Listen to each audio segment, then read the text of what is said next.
talk to you about the coronavirus and your gut. So first and foremost, you ever heard good food tastes bad and bad food tastes good? You ever heard that? And I always say, what's the psychology behind that? Because if this is bad food, that's how bad tastes. And if this is good food, that's how good tastes. So what kind of reverse technology psychology is this? But when you start doing the knowledge, you find out that your gut, just like your heart, is connected to your brain because you have enteroendocrine cells that exist in a synapse that is the bridge between your gut and your brain. This means it's called the vagus nervous system. The vagus nervous system connects your brain to your gut. And 95% of the hormone serotonin is produced in the gut. You probably didn't make the connection. So serotonin is a hormone. Hormones mean instructions. It gives instructions. So serotonin gives instructions to the body to be happy. Serotonin gives instructions for you to be in a certain mood, a more pleasant mood, a more consistent mood, not negativity, positivity. So you have good bacteria and bad bacteria in the gut. And because the gut is connected to your brain, and 95% of the hormone or the instruction for mood is produced inside of the gut, if you breed a colony of bad bacteria, what does bad bacteria like? White flour, white sugar, white potato, white salt, refined foods, alcohol. Bad bacteria is giving birth under those conditions. They love that food. In fact, they send messages to your brain. We love it. Give us more. That's what it does. Bad bacteria, good bacteria are always going to war. Good bacteria, if developed, if you produce a colony of it through good habit and habit-forming eating methodologies, then what happens is messages get relayed about good food being good because now you feel good. Bad bacteria will make you throw up bad food, make you think you're allergic to other food until you replace it. So when you get antibiotics kill both good and bad bacteria. It's not really that thoughtful. It's not, the process isn't ingenious. It's we got bad people here, we got good people here. Just kill them all, and at least when we kill them all, we kill the bad. That's what goes on with antibiotics. They kill good and bad bacteria. It's the problem.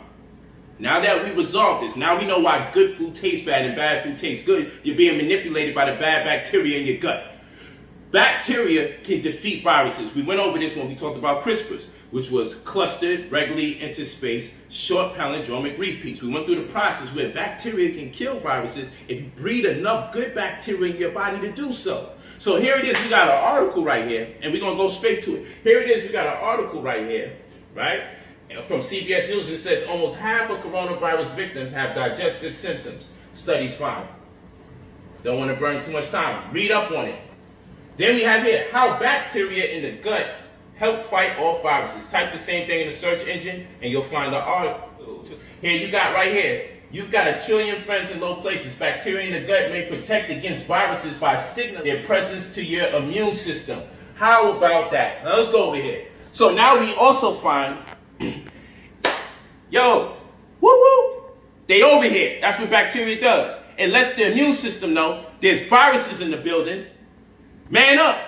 But if you don't got enough good bacteria because you got all these antibacterial soaps and you're disinfecting the whole place, killing all the good bacteria because antibacterial products kill good bacteria too. So you can't afford to be killing all the good bacteria because there'll be none left to send a signal or transmit a message to the rest of the immune system to say, hey, what's up?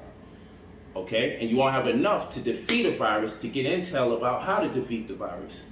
So, I got lemons here, not to eat, but to clean your hands. Because lemons are antibacterial. But guess what? It doesn't kill much of the good bacteria. Lemons target the bad bacteria. So clean your hands with this and save you some money. We'll use key limes. Key limes, you're going to use this to drink. Yes, lemons and limes are acidic. They're citrus fruits. But the thing about citrus fruits, they're acidic on the outside, but they become alkaline on the inside, and it's hard for microbes, germs, bacteria, viruses to be able to thrive in alkaline environments. You want to have a pH of 7 or more. Hint, hint, the water, right? You want to have a pH of 7 or more, alkaline water, okay? And this makes it hard for them to thrive. So lemons on the outside, key lime on the inside. This is way higher in C. Vitamin C is used to kill viruses.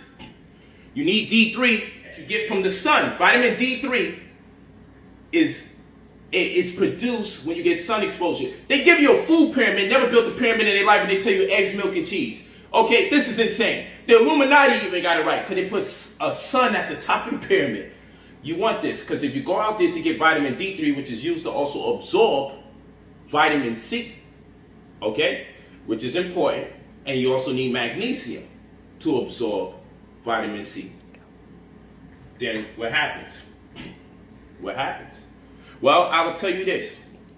When you go out to get that sun, you're going to mess around and you get damaged skin and all sorts of stuff. But you want to take some mango. You want to have your cake and eat it too.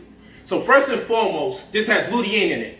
Lutein is a chemical that helps protect you while you're getting your sunlight. So you get the mango there. But you want to have your cake and eat it too. All that means is you're getting vitamin C, vitamin A, vitamin K, and vitamin E all in one. That's what have your cake and eat it too means in my world. I had to create mnemonic devices so I can remember what's going on here. You want the tryptophan that's in chickpeas because if you get the tryptophan that's in chickpeas, it converts into serotonin, which is the hormone that deals with mood and also helps you to go to sleep. If you get REM sleep, then the endocrine system can now help you regulate the hormones that's used to boost your immunity when the next day comes, if it's sensed there's some invaders coming around. Okay, so you need good bacteria. So we got these products here for good bacteria.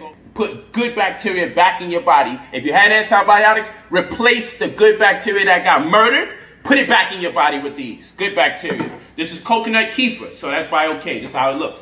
Coconut kefir here. This is fermented coconut water. Okay, so it's going to boost the amount of good bacteria in your body. But you don't want to just boost the amount of good bacteria in your body. You know how to feed the good bacteria. So you need insoluble fiber or non-digestible fiber or something they call inulin. Use an avocado. I left my freaking avocado, but they're high in antioxidant flavonoids and high in antibacterial flavonoids, but more importantly, they also have inulin in it, which is a fiber that doesn't get digested, so it sits there in the small intestine, then it gets fermented in the small intestine, then the good bacteria eat it, and then they start relaying signals to you about getting hungry for food that's better. But aside from insoluble fiber, which is also in black mission figs, which is also good for the womb, especially if you have what? Fibroids. Eat 5 to 7 of these a day. It helps shrink your fibroids and get rid of it. You also have prunes. This also has the right type of fiber in there. Okay, so you got black mission figs and prunes. But you also want resistant starch. Starch that doesn't get broken down either. So you get that from green bananas, red bananas, baby bananas. Okay, you want the resistant starch there. This is also good to put good bacteria in your body. But right now we're talking about feeding the good bacteria. So you feed the good bacteria insoluble fiber and resistant starch. You can get resistant starch from nuts and seeds. Case in point, this is very good for the selenium to also get the tryptophan. It also converts into serotonin so you can get your sleep right and your mood right? Boom, get that out the way. Resistant starch. Also the chickpea, because if you cook a food that has a good amount of starch in it and then you refrigerate it or cool it off, it builds the amount of resistant starch in it so that the good bacteria can consume it. And when this happens, the good bacteria is good because after it consumes resistant starch or retrograded starch, after it consumes it, guess what happens? It produces a chemical called short-chain fatty acids that line the intestinal tract. That makes it easier for the good bacteria to communicate with the immune system to let it know, yo, something is afloat. I think we got foreigners or invaders in the building. Okay, so there's a number of things I want to say. I know I'm under certain time constraint. Ginger, you want to start the morning off with raw ginger. Bite a piece of it and chew it.